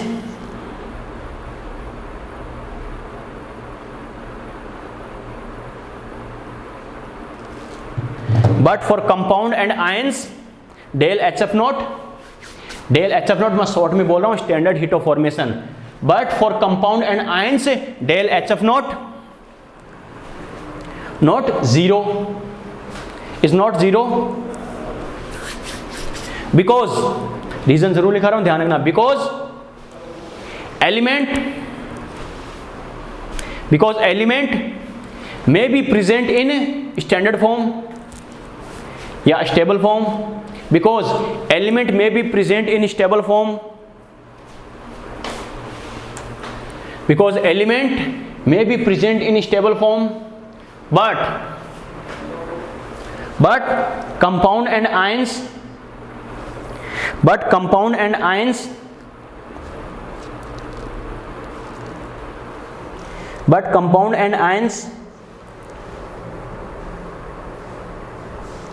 but compound and ions generally unstable in nature, but compound and ions generally unstable in nature। Compound और ion क्या होते हैं बेटा, normally unstable nature के होते हैं। Clear. Hindi में लिखो बेटा फटाफट, लिखो तत्व के लिए डेल एच एफ नॉट 0 हो सकता है। मैंने कहा हो सकता है, मैं भी बोला है बेटा, हमेशा होगा जरूरी नहीं है। और जरूरी वही बात है, होने के लिए क्या कंडीशन चाहिए, स्टैंडर्ड फॉर्म होनी चाहिए, स्टेबल फॉर्म होनी चाहिए। क्लियर। तत्व के लिए डेल एच एफ नॉट 0 हो सकता है, लेकिन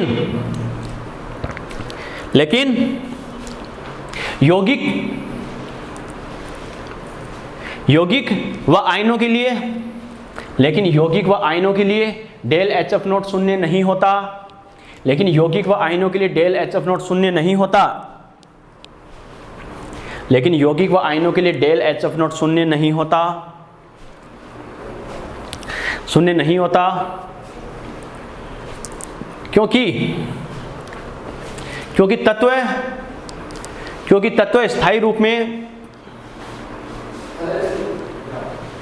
तत्व स्थायी रूप में पाया जा सकता है या उपस्थित हो सकता है, क्योंकि तत्व स्थायी रूप में उपस्थित हो सकता है,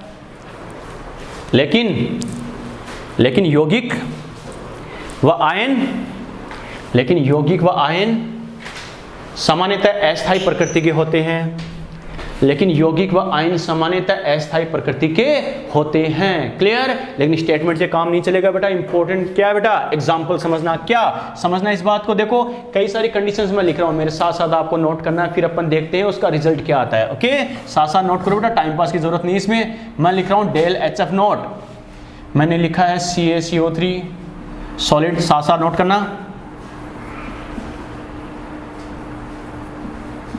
H2O लिक्विड,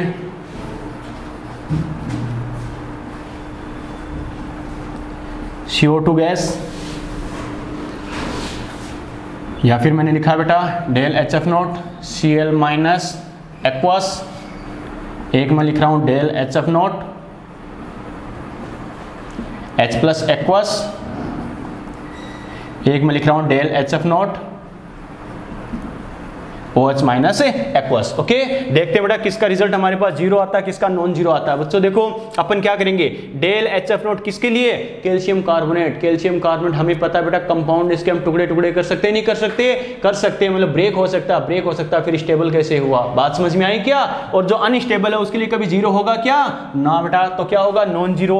H2O की बात करें, हमें पता खुद ही किससे बनता है, हाइड्रोजन और ऑक्सीजन की रिएक्शन से बनता है, वापस ब्रेक भी करते हैं, नहीं करते, करते हैं बेटा, non zero. CO2 carbon oxygen से बनता है, खुद ही क्या है, अनस्टेबल है, तो नॉन जीरो। क्लियर। और हमें पता Cl माइनस एक्वस स्पीसीज है, मोर रिएक्टिव है, मोर रिएक्टिव मतलब अनस्टेबल है, तो क्या होगा, जीरो। क्लियर, ठीक है। मैंने लिखा बेटा H प्लस एक्वस, तो ये क्या होगा, जीरो। बच्चा कहेगा सर ये कैसे, स्टामा कर लेना बेटा, एक्सेप्शन, एकमात्र एक्सेप्शन है आयंस में। बच्चा कहेगा सर कैसे, तो ऐसे समझना बेटा।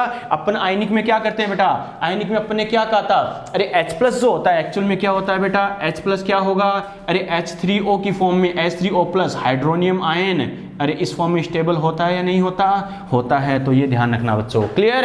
H प्लस क्या होगा, ये हाइड्रोनियम आयन की फॉर्म में स्टेबल फॉर्म है, और जहां पर स्टेबल फॉर्म की बात हो जाए वहां पर हमें पता है डेल HF नोट क्या होगा, जीरो होगा, स्टामा कर लेना, ध्यान रखना बच्चों। आ गया समझ में। क्लियर, ठीक है। अब बात करें बच्चों, देखो क्या del HF naught OH minus, बच्चा कहेगा सर OH माइनस H2O से तो बनते हैं, H प्लस और OH माइनस, जब अगर H प्लस के लिए जीरो हो रहा है तो क्या होगा, OH माइनस के लिए भी जीरो होगा ना, नहीं बच्चों। बच्चा कहेगा सर ये कैसे, तो ऐसे बेटा हमें पता है इलेक्ट्रोकेमिस्ट्री में अपन ने क्या किया, अरे OH माइनस का इलेक्ट्रोलाइसिस कर सकते हैं, नहीं कर सकते। जब वाटर का इलेक्ट्रोलाइसिस अपन करते हैं तो हमें पता है बच्चों क्या होता है, OH माइनस बनता है। क्लियर। और OH माइनस वापस क्या करता है, अरे ब्रेक होके बेटा H2O प्लस हाफ O2 बनाता है या नहीं बनाता है, यस और नो। इसका मतलब ये वापस ब्रेक हो सकता है, वापस ब्रेक हो सकता है, तो ये क्या होता है, अनस्टेबल होता है। और अनस्टेबल होता है तो डेल HF नोट का जीरो होने का कोई चांस ही नहीं है। तो बच्चा रटता है, सर ने कोई टीचर्स ने बताया कि सभी आयंस के लिए क्या होगा, नॉन जीरो होगा, तो फिर गलती करता है। फिर बच्चे के दिमाग में आ जाए,